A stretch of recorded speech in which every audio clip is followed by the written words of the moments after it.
This video is sponsored by Game Toppers. Turn your own kitchen or dining room table into a premium portable game solution at a fraction of the cost. Hey everybody, welcome to the next installment of my top 50 games of all time. I'm not going to do any preamble for this video, the next couple. You can watch the original or the last one. For all that stuff, we're just going to jump right into the list here. So number 40 is On Mars. You know I left off the last video with the Gallerist. This is my favorite Vitalis shooter game, On Mars. Absolutely love this game. Player count wise, don't like the solo mode. I like it 2, 3, and 4 players. That's fine. I don't really mind which player count I play. It's going to take a little bit longer with 4, but I think there's enough kind of going on in your turn that you can take your time taking your turn, like I said in the last video, and then I'm going to have enough to kind of process. This is like my favorite Mars game. There's been a lot of Mars games over the years. I just love everything about this. Just the idiosyncrasies of some of the different technologies and the cards and all this kind of stuff that you can do. It does get a little bit on the abstract side. I said earlier that the Gallerist I thought was probably his best kind of thematic game, thematic marriage. On Mars is just kind of below that in terms of that, mechanics, the thematic marriage. But I really like the mechanics of On Mars that much more. There's so much cool stuff going on with having the shipments of the goods kind of cycle between orbit down to Mars, and then all the different types of buildings and stuff that you can build, and how you're all kind of building together, but you're not really cooperating, but you're kind of piggybacking off each other and all this kind of stuff that's going on. And there's just a weird kind of worker placement. It's almost like a night and day cycle kind of thing going on. I don't know what else to compare it to, kind of like Mage Knight or something like that, but it's not really like that. But you have this weird sort of oscillating worker placement thing. It's really, really cool. I can't really say much about it. It is a huge beast of a game, but it's just magnificent to sit down and play it.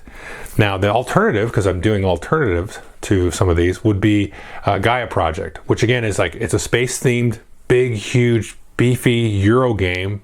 Now, Gaia Project is based on the Terra Mystica, not Terraforming Mars, Terra Mystica, which is a fantasy version. Gaia Project's kind of the sci-fi version. I prefer Gaia Project to Terra Mystica by a little bit, and I just find some of the other sort of enhancements that it has to be a little bit better. But Gaia Project is another one. I don't really like the solo mode. I like it 2, 3, 4 players. I think any player counts fine. It to me gets a little abstract. I talked a little bit about this in the last video of the marriage between mechanics and theme. And Gaia Project almost gets there thematically. It has some real cool tenuous stuff, but for the weight of it, it's not quite enough thematic. Now, although, because I'm doing my top 50, just know that if I was doing a top 100, Gaia Project would definitely be on the list. I don't remember where I priced it out at. It gets a little nebulous after about 40, 45. So it's in there. It's in the top 100, but I just don't know where it would sit. But yeah, On Mars is just absolutely bonkers bananas. Just amazing heavy Euro. And I can't recommend it enough if you like that style of game. So that's number 40. Number 39, speaking of bonkers bananas, is Necromunda. Totally different game. Then On Mars, sometimes you surprise yourself when you look at this how? Okay. So On Mars, and now number 39, Necromunda, is a miniature skirmish game. Although, I feel like it's more of an RPG, and that's kind of the way that I prefer to look at this game, is sort of a tactical RPG, because the combat and all that stuff, that can be the least important part of the game in some ways, or the least at least part of where your attention is at. I mean, managing your stuff and your base and your after the game stuff, and figuring out territories and stuff when you run a campaign and all that kind of stuff. That can take up a lot of your time when you have a game day. But I really adore Necromunda. It just is a very, very old school, crunchy, miniature skirmish game where you're going to really kind of live and be at home and just kind of sit with your warband or your team, your gang in this case, and really kind of live through them. It's not really competitive in any real shape or form, although in practice it's competitive from a thematic perspective. And what I mean by that is you have like two teams or two gangs out there just outright trying to kill each other. So you get a competitive sense in a thematic way. But if you look at it as like a real, like, I don't know what a good example is, like balanced competitive framework for gaming, it is not that. That's not what the game really exudes. But it still engages me in that way, but it's just the opposite side of the brain than it would be the mechanical side of the brain. But I still kind of triggers that competitive urge. If that makes any kind of sense, let me know, because I don't think it does. But it just gets in that gritty survivalist competitive vibe without really kind of being that way mechanically. Mechanically, it's a role-playing game with some tactics in there to kind of get you into the fighting part of it. But that's what I like about it. That's what I like about this gritty, sort of like exponentially post-apocalyptic dystopian hellscape of a game. I like that. I like that it puts you in that sort of perspective of a survivalist kind of thing, and that's what I love about the Necromunda game. Now, I always talk about player count. It's really a 2-player game in the battles, but it's better if you play with a campaign, with some extra people, and like 4 or 5 people probably tops I would run. And you have your kind of stories and stuff like that. You need to really, I think, play it with the Arbiter, which is sort of a new rule that was kind of introduced later on with some of the books to kind of run it as a game master.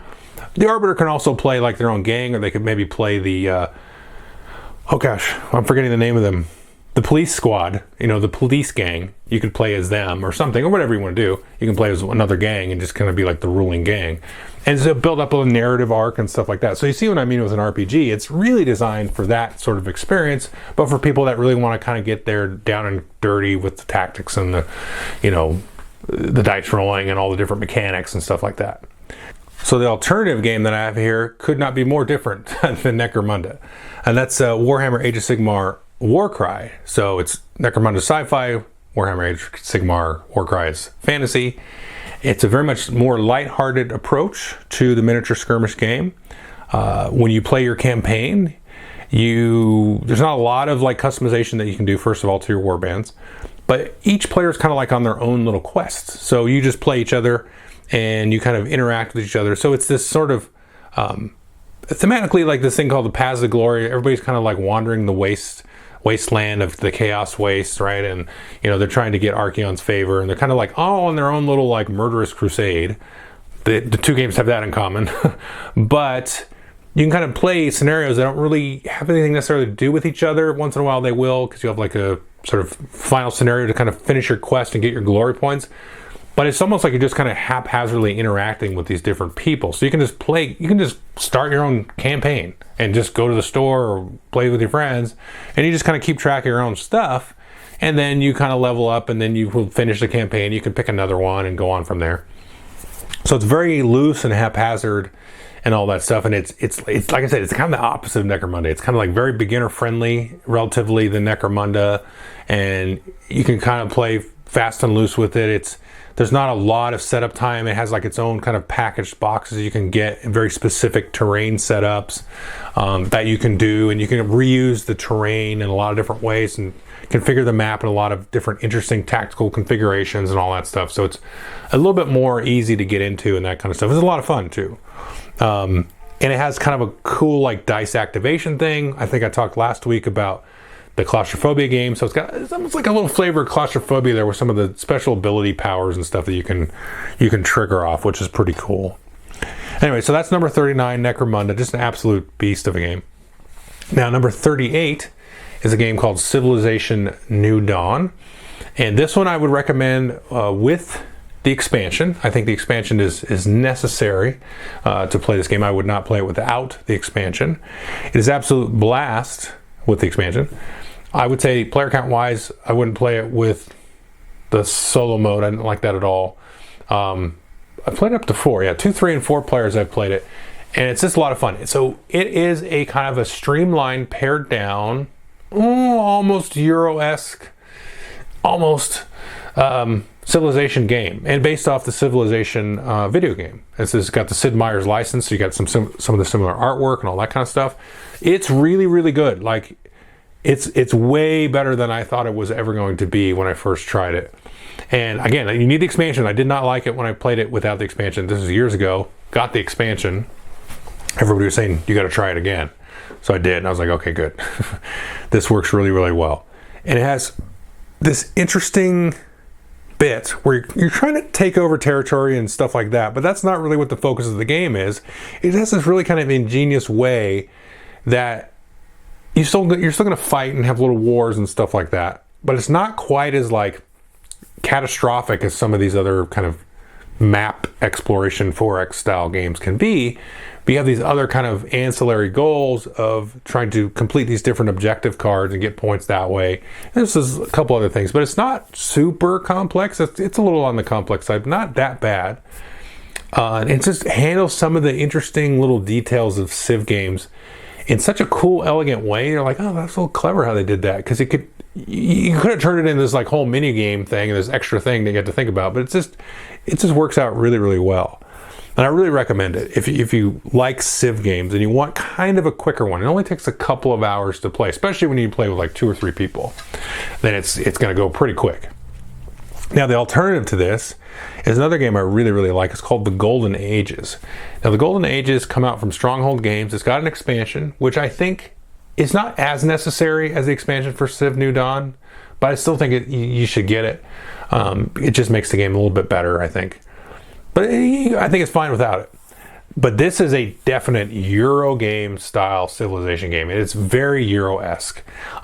So if, the combat or whatever, or Civilization, it's not your thing, I would highly recommend The Golden Ages.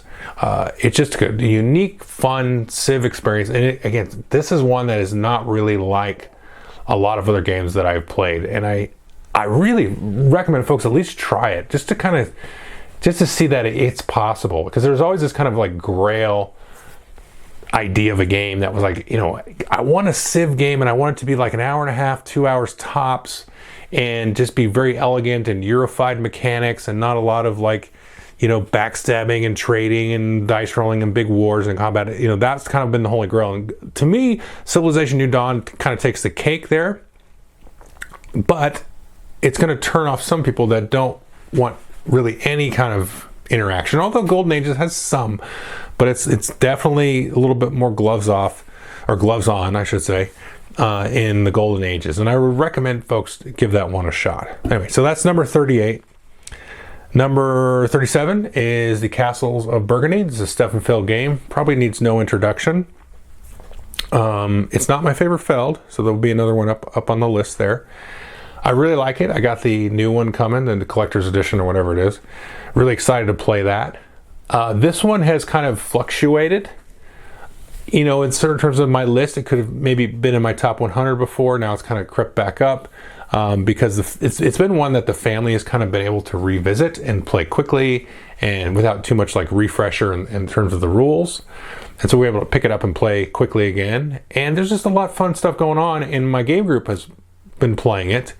It's probably been about a year since we played it, but when we do pick it up, it's fun. We play it, and it's like boom, everybody's going, it's quick and snappy, and you start to see kind of like a little bit more of the long-term kind of stuff. It's a little tactical, like on the surface, but there's some stuff going on in this game that it's like, it's really cool to kind of try to plan out, some of the yellow building scorings and all those things, kind of end game bonuses, and get the little combos with all the different animals, and you trigger the combos with the castles and all this kind of fun stuff that you can do when you put your tiles out and all that stuff.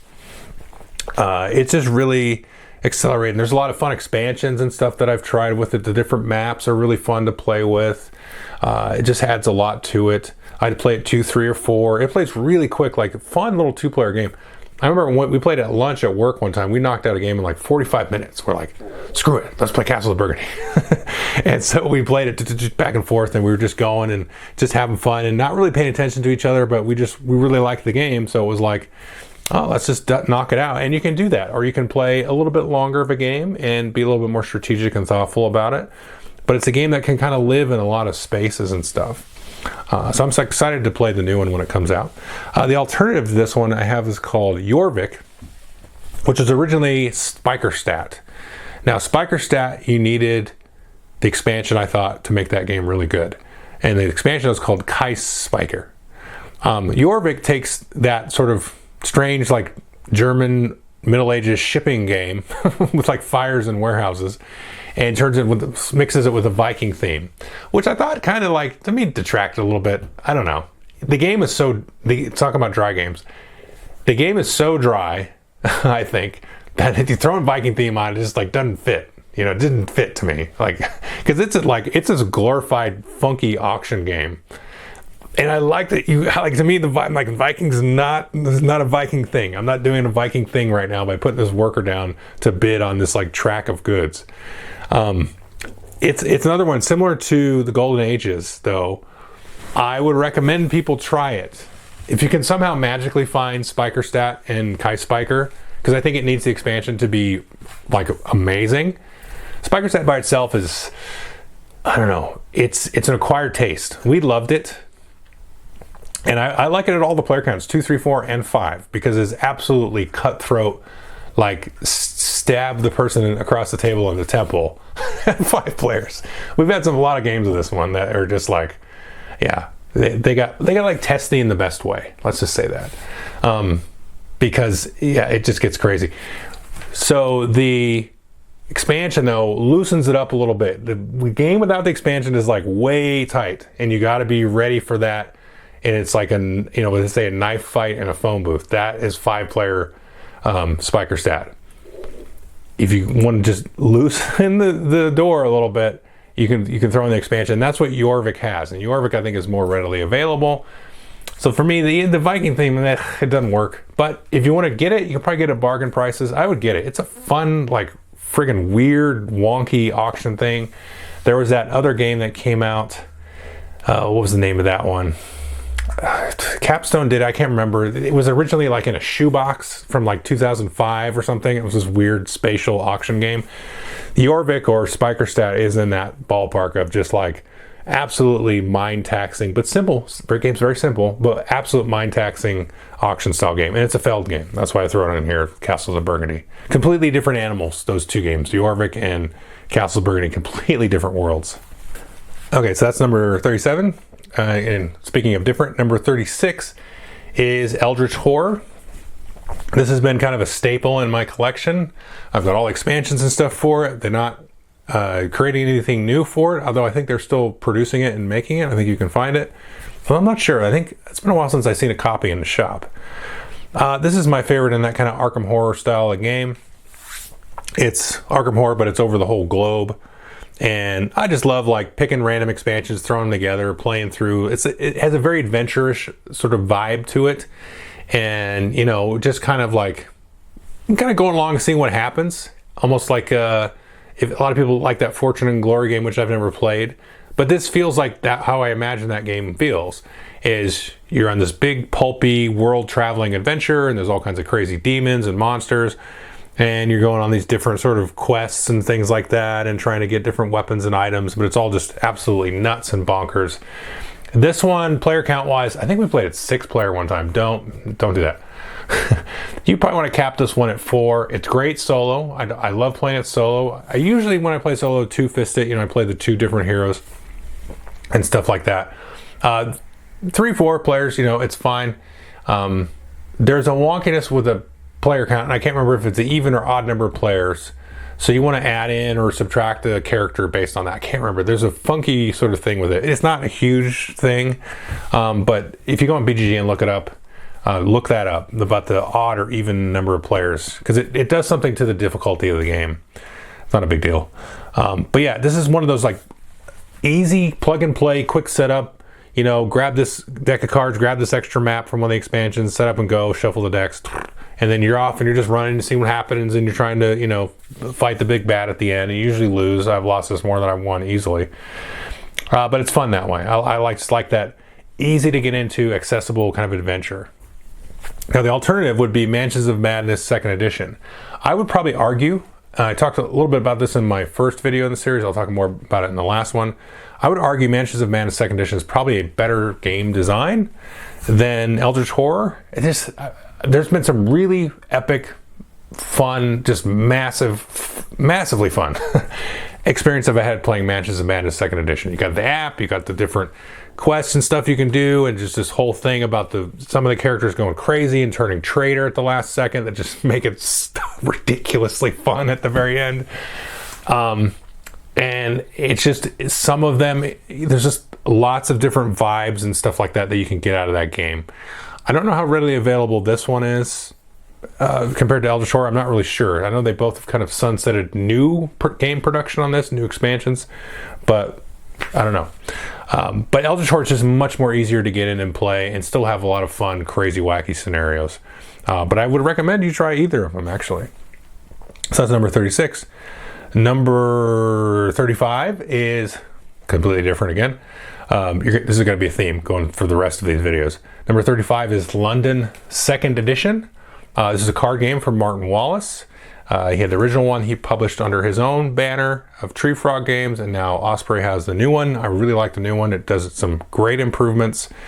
It's a card-driven, economic game like San Juan, Race for the Galaxy, Glory to Rome sort of vibes to it in a way. A little different, obviously. You're kind of trying to rebuild London after the fire.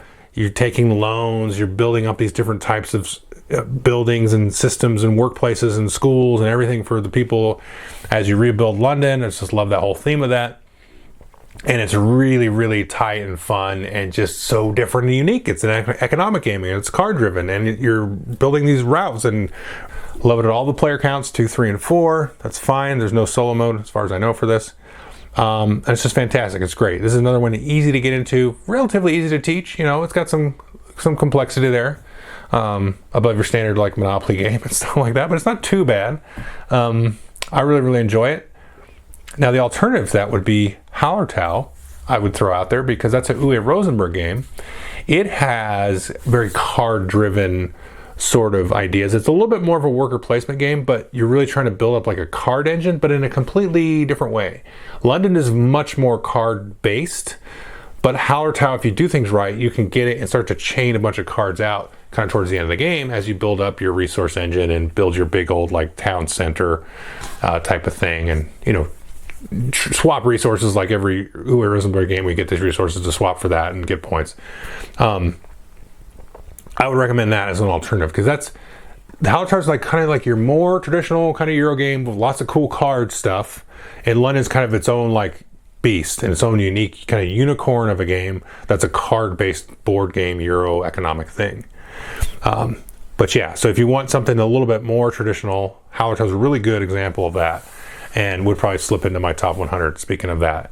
But London, I cannot recommend it enough. It's just, it's brutal in a way, but it's like not too brutal, I don't think. So I think you could be okay with that, because sometimes Martin Wallace games can be a little bit brutal. But this is sort of semi-brutal. All right, so that's number 35. Number 34 is Thunderstone Quest. Now, this is the latest iteration of Thunderstone, which came out 15 years ago, whatever. And it's a deck building game, and it's a dungeon crawl, really. It's like a quest game. You go through and you move your figure down through the dungeon, and you get cards and upgrade your characters that are in the deck, and you go back to town and you buy new ones, you get new items, you upgrade your characters, you go back to the dungeon, you go down and you fight, you get the cool items, and you go back and forth and kind of play that game loop a little bit. And then you eventually will unlock the big bad, and everybody's get a chance to kind of whack at that, and then you have a winner. So it's a mostly competitive deck building game, and you can also play co-op, which is really fun. There's the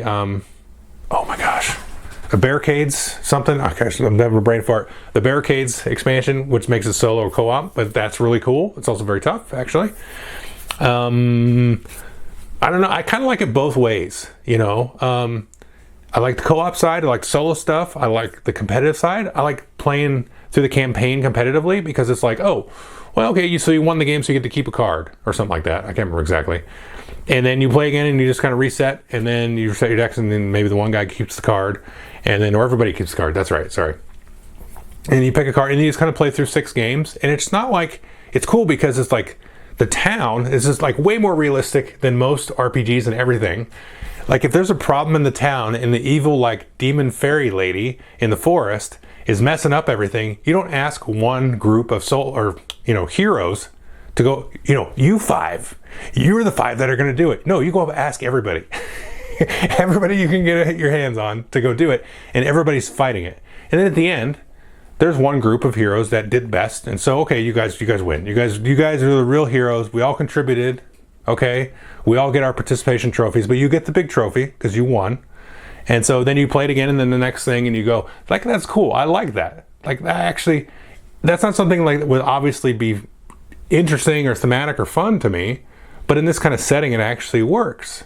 It's like, oh, well, why won't we all cooperate together? Because we're all mercenaries, and we want to get the glory and all the stuff for ourselves. But we're still going to help the townsfolk kill the evil monster. Like that makes sense. That feels real to me. So I really like that. But you can play co-op and stuff like that solo too. It works great.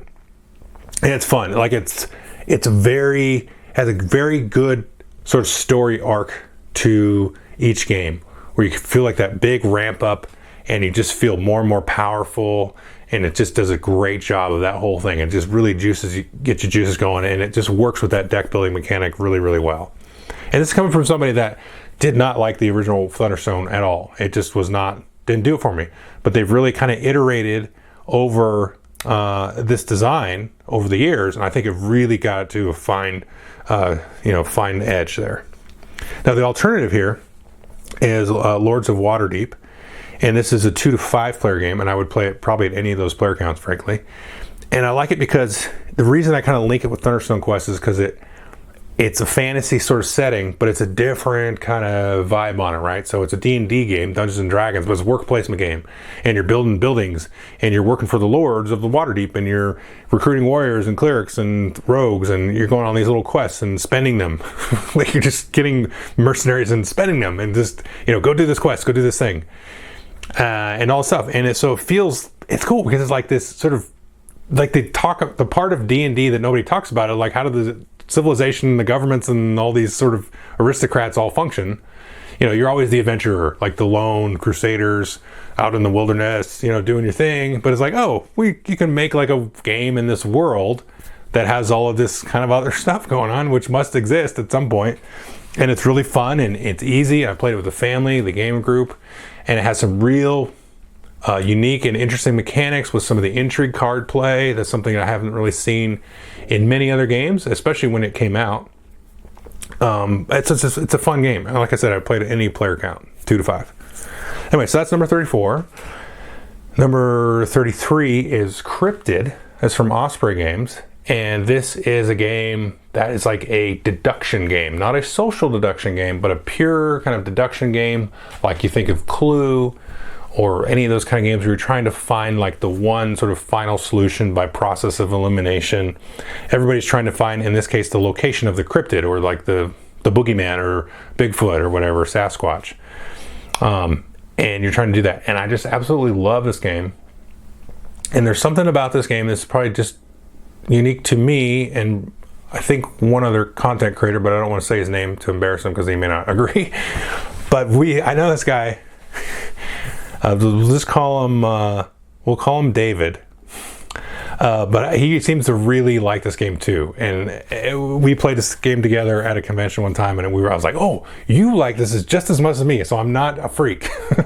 Because I really think this game is just like the best deduction game that I've ever played. It's just so cool how you start the game off with like a little piece of information, and everybody's like adding their little thing. And then based on the cubes and the discs and everything on the board, you start to like, your mind starts to like swirl and be like, oh, this is where it's at.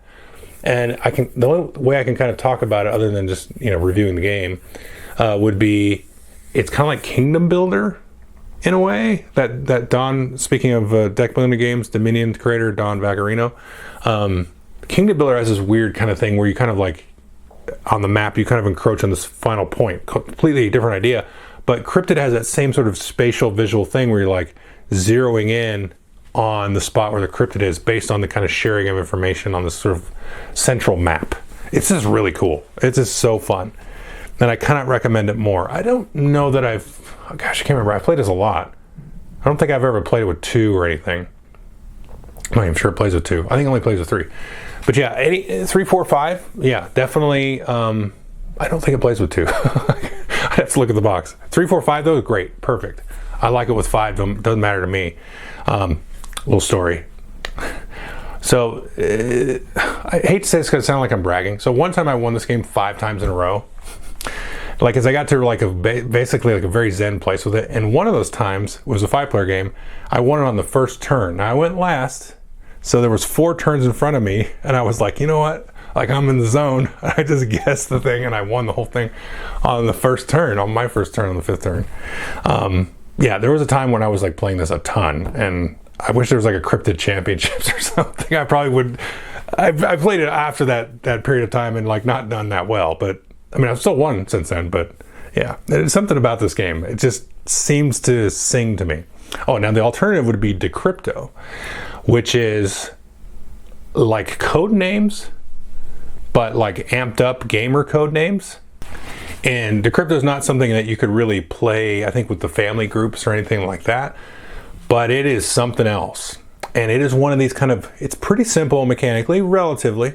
You know, it's got some complexity there, some quirkiness to it. But once you kind of get a group that likes this thing and can kind of invest themselves and play it a couple of times in a row, it just really comes together. And the competitive aspect of it is really cool. Because you know that feeling when you're playing charades or Pictionary or something like that. It's a very kind of innocent, lighthearted game. By the end of the night, people are like, they're out to kill each other playing this dumb game. Decrypto has that same, it's different energy, but it's the same kind of energy there where it's like, oh, you know, screw that team over there. We're going to get them. We're going to get them. You know what I mean? So it has that sort of vibe, but in this really kind of weird, metaphysical, mental kind of space of this like code decryption word solution kind of thing, where you're trying not to like give away your clues and stuff to the other team. A lot like code names, but just a little bit amped up, you know, a little bit, I think a little bit more interesting, not as accessible as code names or anything like that. But I would definitely recommend folks give that one a try. So that's number 33. So number 32 is Rear Window. This is a game that was on my top 10 games last year. Again, a very different kind of social experience. This one's based on the Alfred Hitchcock movie, Rear Window, where there's been a murder in the movie. Now, there may or may not have been a murder in the game, but one player plays like the director. The other players are playing kind of like the viewers, and they're trying to sort of sort out if there's been a murder and kind of who's who, kind of looking through the window, but based on cards that are getting played by the director's player. And so what happens is, you're trying to, if you're the director and there's been a murder, then you're trying to get them to guess almost everything right, but not everything, because then they'll be able to guess who the murderer is. If there hasn't been a murderer, then you're trying to get them to guess everything. But you can't tell them, you don't disclose that at the beginning. They've got to kind of figure it out. So there's this weird kind of back and forth cat and mouse around that. It's like, is he being 100% truthful or just 80% truthful and all this kind of stuff? And this weird sort of translation part you have to do to translate the images and all that kind of stuff. It's just a really, really cool game. This game, you could play it 2-player. It works, although I think it's a little bit better with a bigger group of players. But you could also probably play it with infinite number of players, but that wouldn't really be fair, I don't think. And it would get too much like bogged down in discussions and arguments about, you know, what does the director player intend. So the sweet spot's probably 3, 4, 5 in there, and I think that's what the box says. But you could play it with like 8 people, you know, no problem. But it's again similar to Cryptid, Decrypto, that kind of thing. It's a very unique experience that I think will take a couple of plays actually to kind of get into and get kind of that mindset to get into. Now, speaking of mindset, the alternative to this would be a game called Medium. And this is a game where, how do I explain it? You're like playing cards to your left and right of the people that are sitting around the table from you, and you're trying to sort of guess a word that joins your word that you played to each other. And you get like 3 chances, and then you're almost like trying to read each other's mind in a way, but given some of the context of things. It was very interesting. Although this one has fallen flat with like half the people I've played it with. The other half really enjoyed it. But yeah, it's one that I would recommend you try, because I think it's just a unique experience that you should try. You may hate it, but I think it's one that you should just give it a shot, because it's just so different. Anyway, so that's number 32. And then the last one, number 31, is Werewords. And I'll just say the alternative now. The alternative would be One Night Ultimate Werewolf, I think, with the Daybreak expansion. So it would have been a few years ago I would have put One Night Ultimate Werewolf up higher on the list like this. But it's basically Werewolf, the old style game, or the Mafia style game. But Werewords, it gives you that extra little something to do besides just accuse each other of being the werewolf or the liar, basically. Because in Werewords, you're playing 20 questions, and you get a word, and the mayor gets the word, and the mayor might be a traitor, you might be a werewolf, somebody might be the seer, the mayor could be the seer, and all these different kind of configurations. And then you start the app that comes with it that generates the word for you, and then everybody's trying to guess the questions in like 3 minutes. And then if you get the word right, then the werewolves get to reveal themselves, and they get to point out who they think the seer was. If you don't get the word at the end, everybody has a discussion and tries to vote out who the werewolves were. This is easily my favorite social deduction game. I played a lot of them. Secret Hitler, Werewolf, The Resistance, and that new one with the pirate ship and the Cthulhu stuff. Oh, Feed the Kraken. That one's a good one. But there's a lot of good ones. But to me, Werewords just takes the cake, because you can play it in 5 minutes, and you can play it like 50 times if you want to in a row. And it's just so easy to get back in, and the meta dynamic between all the players can just persist over many days and many games and many years. But it's so quick and easy just to jump in and out of and play.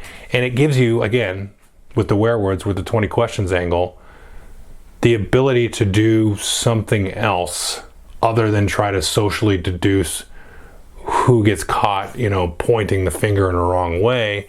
You've got to deduce all that through this other means, this other activity that you've got to watch people. And I like that more than just tripping somebody up in some kind of logic argument, which is fun too. And this will have some of that, but it has that other layer to it, which isn't really complex. It's just a simple game of 20 questions. And it gives you a jumping off point to start the accusations. And that's what I really like about it. Okay, so yeah, and the alternative obviously is One Night, but Werewords is basically One Night, but with the words part. So if you don't want to do the words part, I would recommend One Night, because that's a lot of fun too. Okay, so that's the last one for this one, and we'll see you next time.